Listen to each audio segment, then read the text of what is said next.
आज मी डबल खुश होते. एक तर म्हणजे मला घरी जायचं होतं माझ्या मम्मी पप्पांकडे करमाळ्याला, आणि दुसरी गोष्ट म्हणजे मला कामातून सुट्टी भेटणार होते.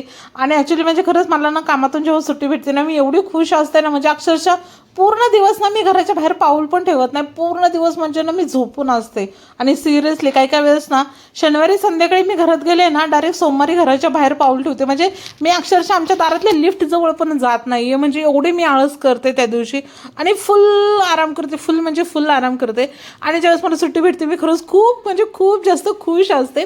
त्यानंतर सकाळी उठलं, आवरलं आणि नंतर स्वारगेटला गेलो. स्वारगेटला गेल्याच्या नंतर तिथं आम्हाला अर्धा ते पाऊण तास वाट बघावी लागली. कारण तिथं गेल्याच्या नंतर समजलं की बस 7 वाजता लागते पहिली करमाळ्याला जाण्यासाठी.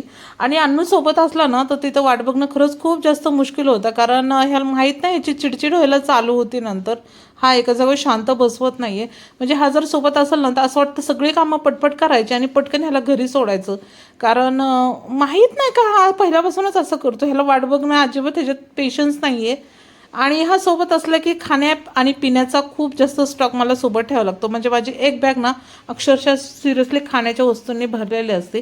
तरी हा तोंड वाकडं करतच होता. कारण करमाळ्यात आम्ही खरेदी केली आणि ह्याला जे पाहिजे होतं ते मी काय घेतलं नव्हतं. ह्याला पाहिजे होत्या पेस्ट्रीज, आणि त्या काय आम्हाला करमाळ्यामध्ये चांगल्या कुठे भेटलेल्या नाहीत. नंतर पप्पा घ्यायला आले, आम्ही घरी गेलो आणि नंतर आलो होतं खालच्या घराकडं. नवीन काम चालू आहे आता आमच्या घराचं, आणि हे आमचं आहे 3रं घर आता. तरी माझ्या मम्मी पप्पांना आणखीन वाटते की देवळाली गावामध्ये आणखीन एक घर बांधायचं.